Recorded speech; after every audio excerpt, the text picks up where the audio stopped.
une simple histoire de famille chez Albin Michel. Il y a une affaire d'époque. Alors, qui était un petit peu sensible déjà dans les châteaux, et on avait plusieurs périodes qui se mélangeaient, mais là, on a vraiment plusieurs temporalités. Vous partez d'une époque triomphante pour le patriarcat. Oui, oui, tout à fait.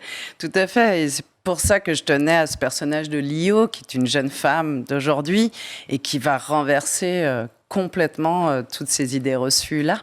Alors Lio, justement, c'est la petite fille qui rêve de vengeance, qui rêve de meurtre. Elle fantasme un nombre de fois incroyable. Ou elle fantasme pas, on va mettre un suspense, elle le fait à un moment donné. C'est une sensation que vous avez puisée dans votre vécu. Oui, tout à fait. En fait, j'ai lutté longtemps contre ça. C'est-à-dire que j'ai eu une enfance compliquée par les viols que j'ai subis à 9 ans par un ami de la famille. Et j'ai souvent fantasmé de tuer cet homme. Avec un luxe de détails à peu près comme quand Lio... Oui, dans toute forme de scénario possible.